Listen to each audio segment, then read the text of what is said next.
कर कर आया करो और पानी पिया करो चढ़ाने के बाद।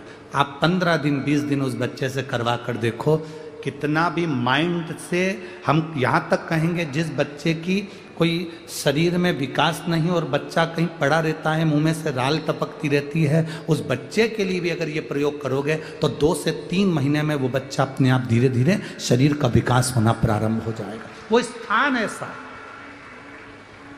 वो जगह ऐसी है, वो जगह की मूलता, उस जगह की महत्वता। बोल बम का नारा है, अच्छे जम के बोलो जरा, बोल बम का नारा है। उस स्थान की मूलता बढ़ जाती है, उस स्थान की मूलता। अब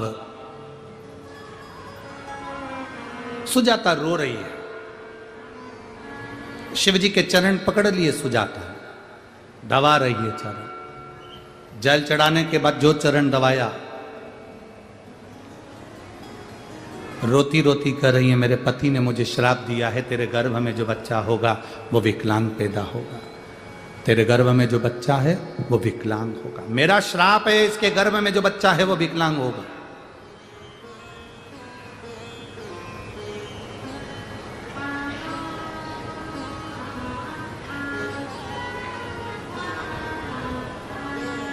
शिव कृपा करे। सुजाता आंखों से आंसू बहा रही है, नैनों से नीर बह रहा है, रोती जा रही है, भीतर से अश्रु बह रहे।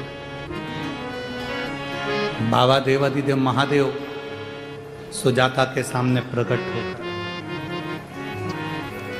क्यों रो रही है?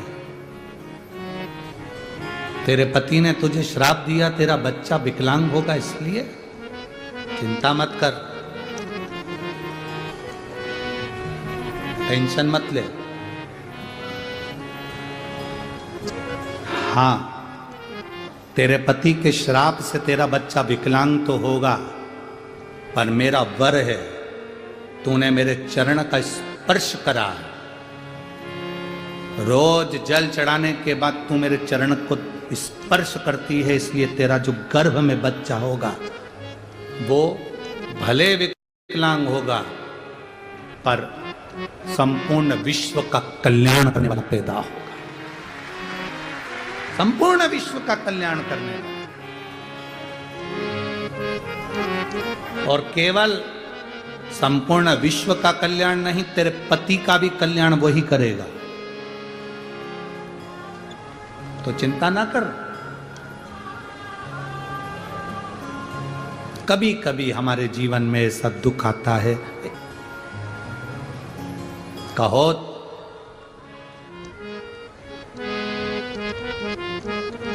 कि धर्म पत्नी सुजाता के गर्भ से एक बच्चे ने जन्म लिया जो 8 जगह से टेढ़ा था,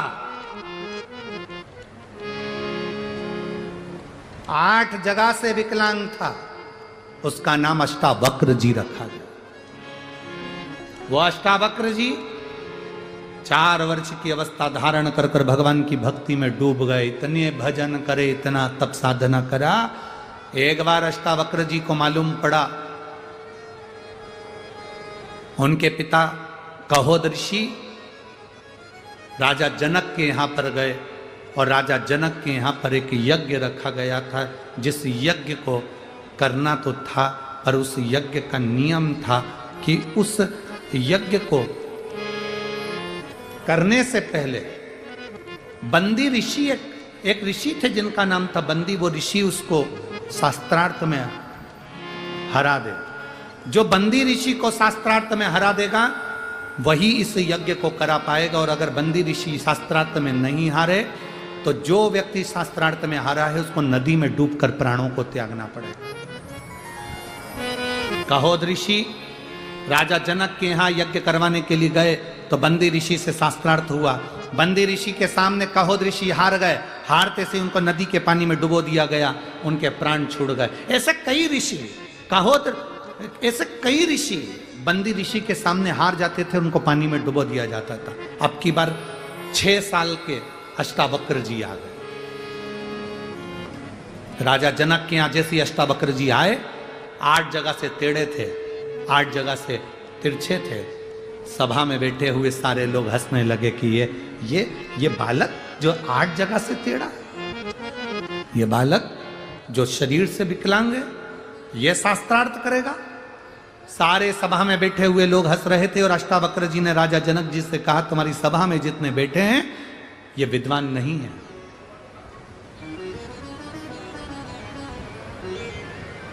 तुम्हारी सभा में जितने बैठे हैं ये विद्वान नहीं है। विद्वान का शरीर और विद्वान की उम्र कभी नहीं देखना चाहिए, विद्वान की विद्वत्ता देखना चाहिए कि वो विद्वत्ता कितनी है। विद्वान का शरीर क्या देखना, विद्वान का शरीर क्या देखना। दुनिया में कई लोग ऐसे हैं जो दिन रात बैठकर ये विचार करते रहते हैं, महाराज जी ने कौन से कपड़े पहने, इस कलर का तो कपड़ा पहनना ही नहीं चाहिए। लोग भगवा कपड़े धारण करते हैं, लोग सफेद कपड़े धारण करते हैं। महाराज ने ये पहन लिया, उसने ये पहन लिया, उसने वो पहना, उसने वो खाया, उसने ये करा, उसने वो करा। शिव महापुराण की कथा कहती है, विद्वान का ना तो शरीर देखा जाता है और विद्वान का ना उसकी उम्र देखी जाती है। विद्वान से तो मतलब ये रहना चाहिए कि बस उसमें विद्वत्ता कितनी है, वो आपको परमात्मा से मिला दे, परमात्मा आपसे मिल जाए, आप परमात्मा के हो जाओ, परमात्मा आपका हो जाए। इससे ज्यादा कुछ नहीं, इससे ज्यादा कुछ। महाराज अष्टावक्र जी से कहा गया, यहां पर एक बंदी ऋषि रहते हैं, अगर उनसे आप शास्त्रार्थ करेंगे और जीत गए तो आप यज्ञ करा पाएंगे। बंदी ऋषि से अष्टावक्र 6 साल के अष्टावक्र जी ने शास्त्रार्थ करा, बंदी ऋषि हार गए। पूछा राजा जनक ने, इनकी सजा क्या है? जो सजा ये सारे ऋषियों को देते थे वही इनको दिया जाए, इनको पानी में डुबो दिया जाए। बंदी ऋषि को पानी में डुबोने लगे, हाथ जोड़कर बैठ गए बंदी ऋषि, मुझे पानी में मत डुबो। जितने ऋषि पानी में डूबकर मरे थे मैं उनको वापिस जीवित करता हूं, और हाथ में जल लेकर सबको वापिस उस नदी से बाहर निकाल दिया, जिसमें अष्टावक्र ऋषि के पिता भी थे, कहोत। कहोत की आंख से जल बहने लगा अपने बेटे को देखकर कि जिस बेटे को मैंने विकलांग होने का श्राप दिया था, आज उसी बेटे ने मुझे वापिस जीवित कर दिया।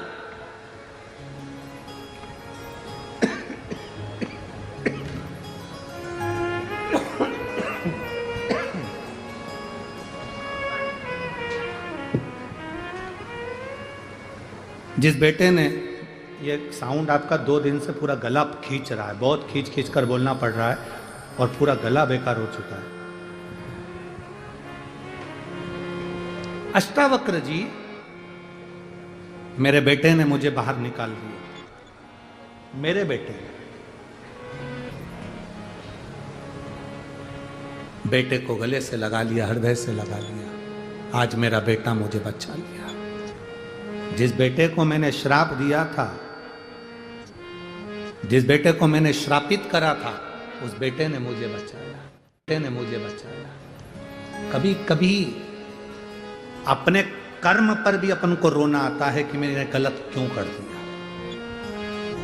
आप में से कई माताएं ऐसी बैठी और कई भाई ऐसे बैठे हैं, किसी को गाली देने के बाद, अपशब्द कहने के बाद में पछतावा होता है कि मैंने अपशब्द क्यों बोला, मैंने क्यों गुस्सा करा, मैंने क्यों क्रोध करा, मैंने क्यों आड़ा टेढ़ा बोला, मैंने क्यों किसी को अपशब्द बोला। हम किसी को पहचानते नहीं, हम किसी को जानते नहीं, हम किसी से मिले नहीं, हम किसी से जुले नहीं, उसके बाद हमारे मन में हम पाप लेकर आ गए, हमने उसकी बुराई करना प्रारंभ कर दी, हमने उसके लिए गलत बोलना प्रारंभ कर दिया, हमने उसके लिए मोबाइल पर गलत गलत कमेंट्स करना प्रारंभ कर दिया। हम उससे मिले ही नहीं आज तक, हम उससे बात ही नहीं करे आज तक। किसी ने किसी के लिए बुरा लिखा और तुमने उसके लिए बुरा लिखना प्रारंभ हो गया। अरे भाई, एक बार तो उससे मिलते, एक बार तो उससे जाकर बैठते, उससे चर्चा करते, इसके बाद अगर वो गलत होता तो तुम खूब कमेंट्स करो।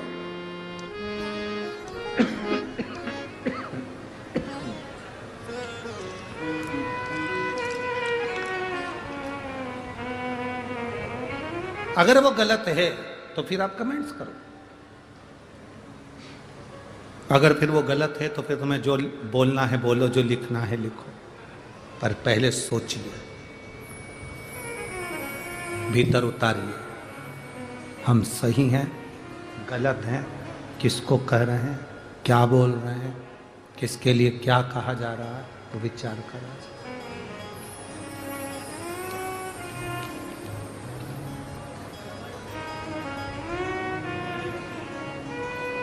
एक विचार अपने भीतर लेकर।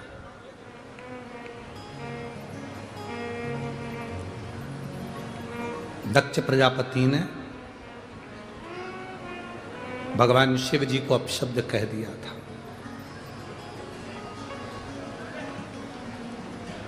केवल एक कारण था,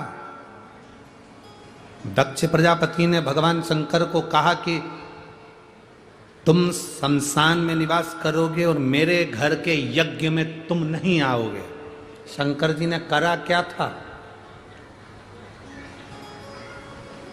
शंकर जी ने ऐसा काम ही क्या करा था जो उनके ससुर उनसे रूठे हुए थे?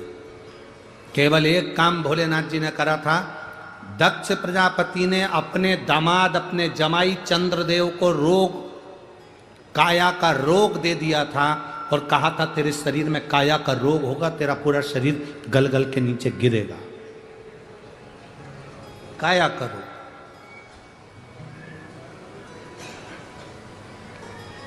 तेरा शरीर गल गल के नीचे गिरेगा, तेरे शरीर को काया का रोग। चंद्रदेव ने शंकर जी की आराधना करी थी तो शंकर जी ने उसकी काया के रोग को ठीक कर दिया।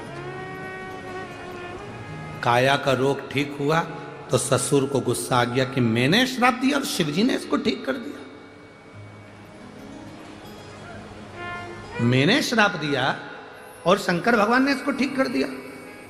शंकर उनके दुश्मन बन गए, शिवजी उनके द्रोही बन गए और उन्होंने शंकर भगवान को अपने यहां यज्ञ में नहीं बुलाया। सती माता अकेली गई, कूद कर यज्ञ अग्नि में सती माता ने प्राणों को त्याग दिया। वो हिमालय राज की बेटी माता पार्वती बन गई। खूब तप करा माता पार्वती ने, खूब।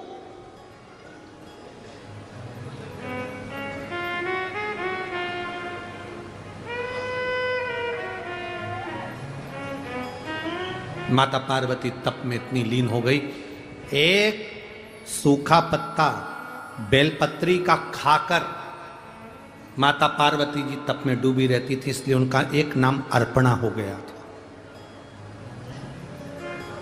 क्योंकि पत्ता खाकर, बेलपत्री के पत्ते को खाकर वो अपना तप साधना करती, उसका नाम अर्पणा हो गया।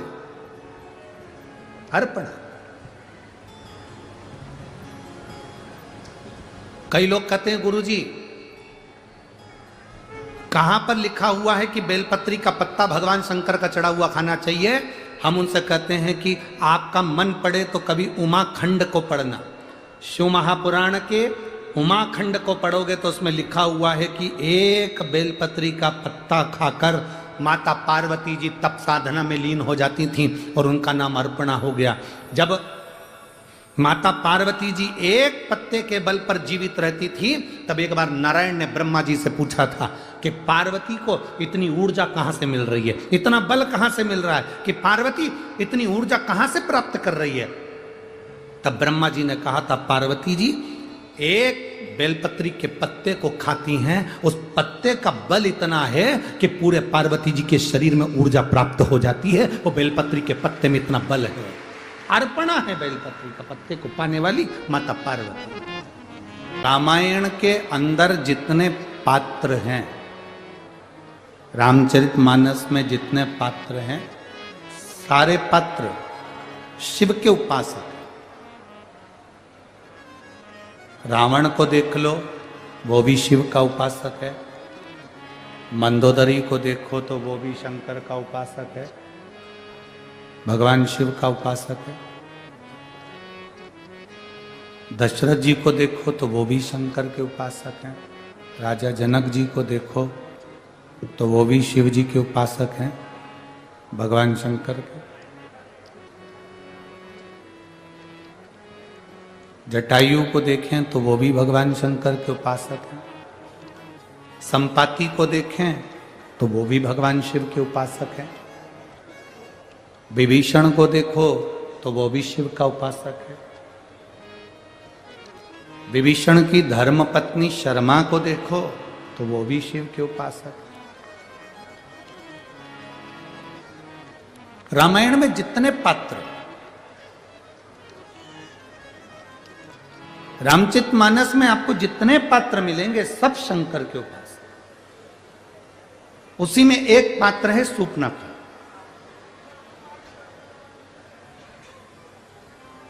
कौन थी है?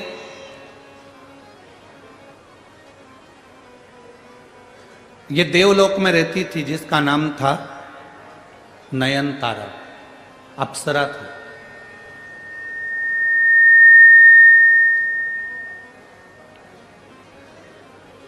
और देवलोक की अप्सरा बड़ी बड़ी सुंदर थी, बड़ी विद्वान थी, बड़ी ज्ञानवान थी, बड़ी चतुर थी, बड़ी विद्वत, जिसका नाम नयनतारा था।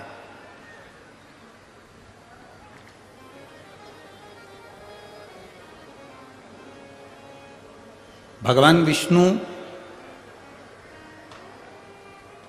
स्फाटिक के सुंदर पुखराज के शिवलिंग का पूजन करते थे। लक्ष्मी जी स्वर्ण और हीरे से जड़े हुए शिवलिंग का पूजन करती थी। ब्रह्मा जी सुंदर चंदन से बने हुए शिवलिंग का पूजन करते थे।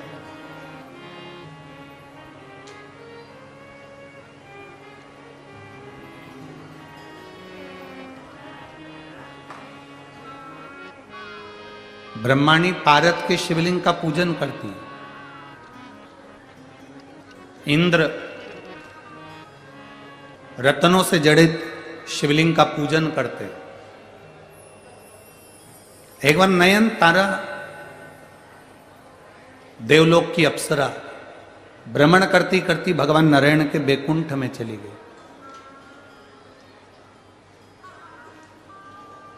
आप में से कई माताएं, कई भाई ऐसे हैं जिन्होंने कभी पंडाल में बैठकर कथा नहीं सुनी, परंतु अपने 40 गांव में कथा हो रही तो उन्होंने कहा चलो सुनेंगे तो सुनेंगे, नहीं तो देख के तो आए जरा कि कथा कैसी चल रही है। देख आए, पहुंच जाए, वहां तक पहुंचे तो वहां तक देखें तो चलकर कि आखिर कथा क्या है, क्यों इतने सारे लोग कथा में आते हैं, लाखों भक्त यहाँ कथा में पहुंचते हैं, आखिर शिव पुराण में है क्या। कई लोगों के मन में एक प्रश्न हो जाता है कि आखिर देखकर तो आए, आखिर शिव पुराण में ऐसा है क्या।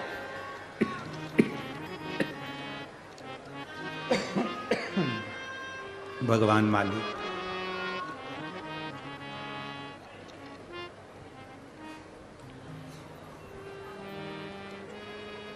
आखिर शिव महापुराण में ऐसा है क्या। देखे तो नयनतारा अप्सरा है और उसके मन में यह प्रसंग जाग गया कि मैं एक बार बैकुंठ का दर्शन कर कर आऊं। बैकुंठ पहुंच गई। इंद्रलोक, इंद्रदेव के सामने नृत्य करने वाली अप्सरा आज बैकुंठ में पहुंची तो लक्ष्मी जी उस समय पूजन में लगी हुई थी। बहुत सावधानी से कथा में ध्यान देना। लक्ष्मी जी लगी थी भगवान शिव की आराधना करने, भगवान विष्णु लगे थे भगवान शंकर की आराधना करने। क्या देखा नयनतारा ने कि माता लक्ष्मी सुंदर रत्न जड़ित शिवलिंग का पूजन कर रही है, भगवान विष्णु सुंदर रत्न जड़ित शिवलिंग का पूजन कर रहे हैं। नयनतारा उनको पूजन करते करते देखकर केवल प्रणाम कर कर वापिस आ गई। मिली भी नहीं, केवल पूजन करते हुए शिवलिंग पर जल चढ़ाते हुए देखकर आ गए।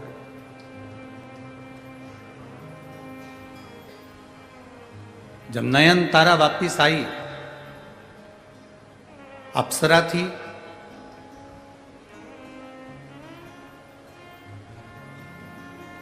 उसने भी एक सुंदर शिवलिंग का निर्माण करवाया और उसके पूजन में लग गई। अब देखिए, अचानक पूजन देख लेना, शिवलिंग पर जल चढ़ाते हुए देख लेना और खुद भी जल समर्पित करना प्रारंभ करना।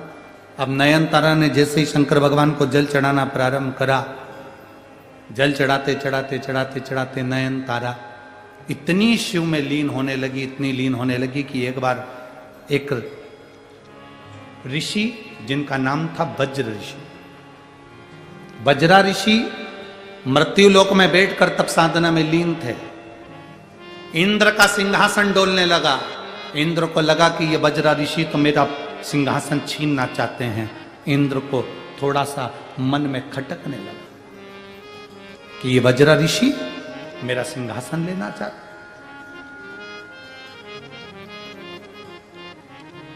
इंद्र ने नयन तारा अप्सरा को बुलाया, जाओ मृत्युलोक में जाओ और पृथ्वी पर जाकर,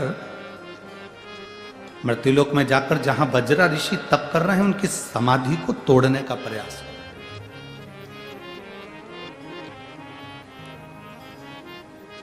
इंद्रलोक में इतनी सारी अप्सराएं नृत्य करती हैं, इंद्रलोक में इतनी सारी अप्सराएं रहती हैं, कोई एक भी अप्सरा भगवान शंकर को जल नहीं चढ़ाती थी, केवल एक नयन तारा शिव जी को जल चढ़ाती थी, एक अप्सरा नयन तारा। कितनी सुंदर सुंदर अप्सरा रह रही हैं, कोई नहीं। और मेरी जीजियों और मेरे 40 गांव के जीजाओं, मेरी बेटियों, मेरे बेटाओं, माताओं, मेरे भाई, आप लोगों से केवल इतना निवेदन करना चाहेंगे, तुम्हारे घर के देवरानी, जेठानी, ननन, सास, ससुर, परिवार, कुटुंब, कबीला, सबके सब मंदिर नहीं जा रहे, आप अकेले शंकर जी के मंदिर में जा रहे हो, अकेले।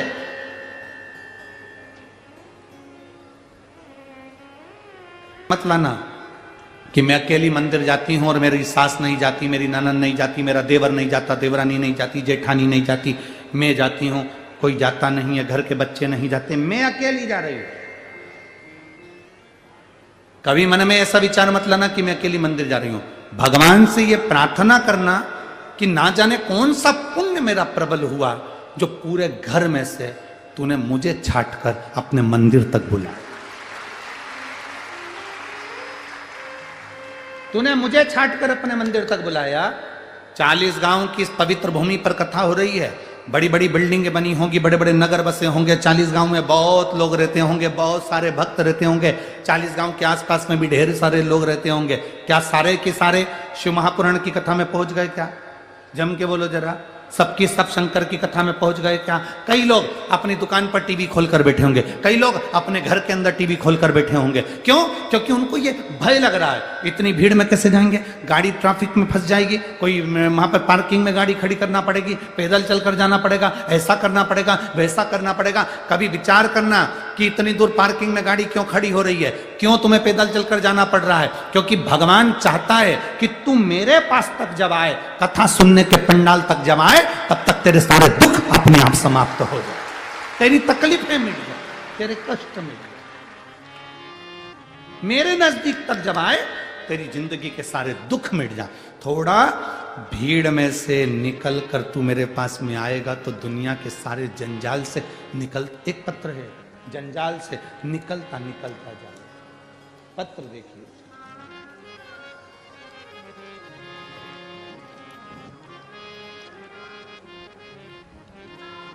मेरा नाम भाऊ साहेब अर्जुन बाग, गांव खलाने, तहसील सिंदखेड़ा, जिला धूलिया। कहीं बैठे हैं?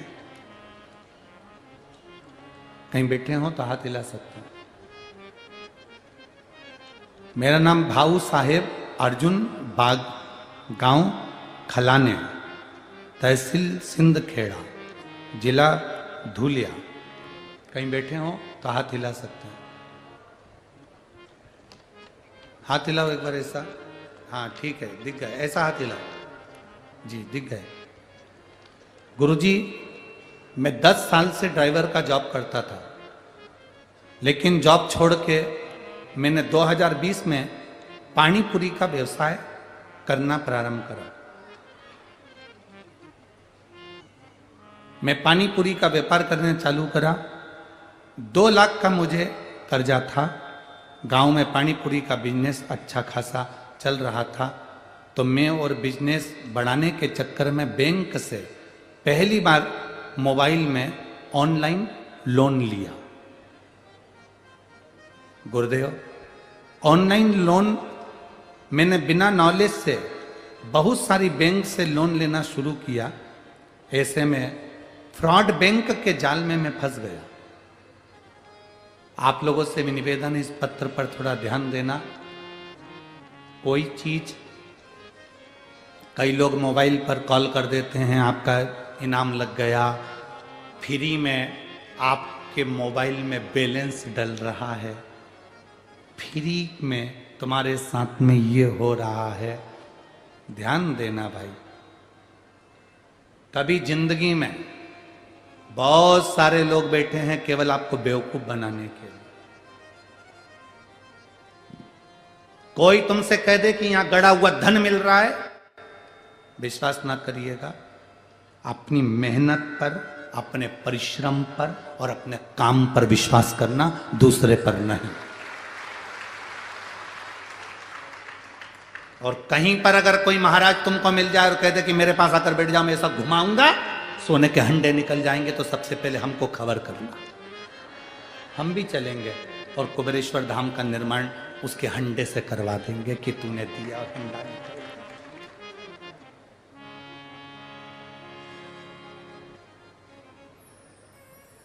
हंडा निकला और कुबेरेश्वर धाम का निर्माण हो जाएगा। करोड़ों रुपए की लागत से धर्मशाला बन रही है, गौशाला बन रही है, मंदिर बन रहा है, तो हम क्यों मेहनत करेंगे? हंडा ना निकलवा देंगे? अरे बोलो तो 40 गांव की जी सही है कि गलत है? अपनी मेहनत अपने को करना है, अपना परिश्रम अपने को करना है, अपना संघर्ष अपने को करना है। इस भाई ने लिखा, फ्रॉड बैंक के चक्कर में फंस गया और बैंक के जाल में ऐसा फंस गया कि मेरा पूरा मोबाइल हैंग हो गया। इतनी बुरी तरह से फंसा गुरुजी कि 6 महीने के अंदर मेरे सर पर 12 लाख का कर्जा हो गया। 12 लाख का कर्जा हुआ, लोन के चक्कर में धंधा भी बंद हो गया, समझ नहीं आ रहा था क्या करेंगे, डिप्रेशन में चले गया। आज 2024 की यह मकर संक्रांति है गुरुदेव, मैं 2022 की मकर संक्रांति को मरने के लिए सुसाइड करने का मैंने सोच लिया था। मकर संक्रांति के दिन मैं मरने के लिए जा रहा था, तभी एक महिला को केवल शंकर जी के मंदिर में पानी चढ़ाते हुए जाते हुए देखा और वो आंख से आंसू पोंछते हुए जा रही थी और उसके हाथ में एक लोटा जल भरा था। मैंने उस महिला को देखकर सोचा कि इसको भी तकलीफ होगी और ये पानी चढ़ाने जा रही है। मरने का विचार छोड़ा, शिव जी के मंदिर जाने का विचार चालू करा। गुरुदेव, मेरे पिताजी के पास गया, पिताजी से कहा पापा मुझे कर्जा बहुत हो गया है, मैं फ्रॉड बैंक के चक्कर में फंस गया। मेरे पिताजी ने जमीन रखकर मुझे 3 लाख का कर्जा दूसरे से उठा कर दे दिया। मैं वापिस ड्राइवर की नौकरी करने लगा। गुरुदेव, शिव जी की महिमा का मैं क्या गुणगान करूं? एक लोटा जल का क्या केवल दर्शन से भी लोगों के भाग्य खुल जाते हैं। उस मां को जब मैंने देखा था जल चढ़ाते हुए, तो मैंने अपनी पत्नी को बताया। उसने सोमवार का व्रत करना प्रारंभ करा, पशुपति व्रत करना प्रारंभ करा, जल चढ़ाना प्रारंभ करा और बाबा की कृपा से हमने जब जल चढ़ाना प्रारंभ करा, उसके 15 दिन निकले और हमने 15 दिन जब ड्राइविंग करता करता 15 दिन निकले। 7 बजे मुझे कॉल आया कि मैं धूलिया के एक ऑफिसर के यहाँ मेरा लाइसेंस का नंबर लग गया और मैं वहीं पर जॉब करने लगा। मैं वहाँ पर जॉब करने लगा। जॉब करते करते करते करते जिस ऑफिसर के यहाँ काम करता था, वहीं पर मेस का काम, भोजन खिलाने का काम मुझे मिल गया। मैं शिव जी का क्या गुणगान करूं गुरुदेव। मेरा धीरे धीरे 4 लाख का कर्जा चूक गया। अब मैंने काम को और आगे बढ़ाया और बढ़ाते बढ़ाते कथा सुनता टीवी पर, मोबाइल पर, और कथा सुनते सुनते बाबा से प्रार्थना करता, जिस दिन मेरा 12 लाख का कर्जा चूक जाएगा उस दिन पंडाल में बैठकर कथा सुनूंगा।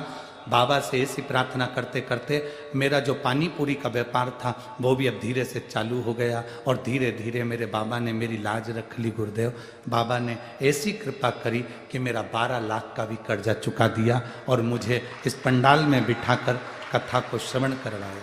हमने 40 गांव की कथा का सूचना मिली और इतने खुश हुए कि दुकान का उद्घाटन बाबा के भरोसे कर कर बाबा के नाम पर ही उसका नाम रखा है, बाबा भोलेनाथ चाट फुल्की का नाम देकर, और हम यहाँ बाबा को प्रणाम करने के लिए आए हैं। गुरुजी, एक ही निवेदन है, आप चाट खाने कब आओ? सबसे भारी निवेदन है मेरे भाई, बैठ जा। कर्जा चुक गया, हाथ ऊंचा कर दे एक बार, हर हर महादेव। अब मत फंसना ऐसे फ्री वालों के चक्कर में कि अंडा निकल रहा है। बैठ जाओ, शंभो बैठो, शिव तत्व है, अवघड़ी है। अचानक वो नयन तारा, सारी अप्सराएं शंकर को जल नहीं चढ़ाती है, पर वो नयन तारा शिव जी को जल चढ़ाती है, क्योंकि देख कर आ गई थी। इस बच्चे ने देख लिया था कि एक लोटा जल चढ़ाने जा रही है और आंख से आंसू बह रहा, रोती रोती जा रही, रोती रोती जा रही। अरे मेरे जीजियों, मेरे जीजाओं, लोग भले हंसें तुम पर, तुम कितने भी विद्वान हो, कितने भी पढ़े लिखे हो, कितनी भी अच्छी जॉब है, कलेक्टर के पद पर बैठे हो, चाहे एसपी के पद पर बैठे हो, चाहे टीआई के पद पर बैठे हो, चाहे कमिश्नर के पद पर बैठे हो, चाहे मंत्री के पद पर बैठे हो, चाहे आमदार हो, चाहे खासदार हो, चाहे तुम कुछ भी हो, तुम्हारे पद में जो पद प्रतिष्ठा है सब बाबा की कृपा से है। पर अपने हाथों से शिवजी को जल चढ़ाना कभी बंद मत करना। जल चढ़ाते रहोगे तो वो तुम्हारा हाथ पकड़ कर रखेगा और तुम्हें आगे बढ़ाता रहेगा। नयन तारा जल चढ़ाना प्रारंभ करा। आज इंद्र को लगा बजरा ऋषि इतनी तप कर रहे हैं, साधना कर रहे हैं, वो मेरा सिंहासन पाना चाहते हैं, तो उन्होंने नयन तारा को बजरा ऋषि का तप तोड़ने के लिए भेज दिया। जैसे बजरा ऋषि का तप तोड़ने के लिए नयन तारा गई, बजरा ऋषि को क्रोध आ गया और नयन तारा को श्राप दे दिया। ये नयन तारा, तू अप्सरा होकर तेरी बुद्धि में भगवान की भक्ति नहीं कि मैं भजन कर रहा, मैं तुझे श्राप देता हूं नयन तारा, तो राक्षसी होगी। नयन तारा की आंख से जल बह गया। बाबा, मैं शंकर की आराधना करने वाली हूं, कोई अप्सरा शिव को जल नहीं चढ़ाती, पर मैं शंकर को जल चढ़ाती हूं बाबा। बाबा ने ध्यान लगाकर देखा, ये तो शिव की भक्त है। बजरा ऋषि ने कहा, मैंने तुझे श्राप दिया राक्षसी होने का, मृत्यु लोक में तू राक्षसी बनेगी, पर आज मैं तुझे वचन भी देता हूं कि जिस शंकर की आराधना स्वयं नारायण करते हैं, जिसका दर्शन कर कर तू शंकर भगवान को जल चढ़ाते हुए भगवान विष्णु का दर्शन कर कर चुपचाप लौट कर आ गई थी, नारायण के सामने नहीं पहुंच पाई थी, उनके सम्मुख में नहीं जा पाई थी। बजरा ऋषि कहते हैं, आज मैं तुझे वचन देता हूं और आशीर्वाद देता हूं कि तू राक्षसी होने के बाद भी भगवान नारायण का अवतार जब पृथ्वी पर राम अवतार होगा तो उनके सामने जाकर उनका दर्शन करेगी, उनको पाने का प्रयास करेगी। तेरे बल पर संपूर्ण असुरों का कल्याण होगा, क्योंकि तूने शंकर भगवान को एक लोटा जल चढ़ाया है, तो तेरे कारण पूरे असुरों का कल्याण होगा। और एक नयन तारा अप्सरा सूपनखा बनी, राम जी का दर्शन करा, और शंकर की ऐसी भक्त थी जिसके कारण पूरे परिवार का उद्धार हो गया। भगवान राम पहुंचकर पूरे परिवार का कल्याण कर दिए। एक नयन तारा, शिव को चढ़ाया गया जल खाली नहीं जाता। देवराज को नहीं मालूम पड़ा कि मेरे को आखिर ये पुण्य कैसे मिल रहा है।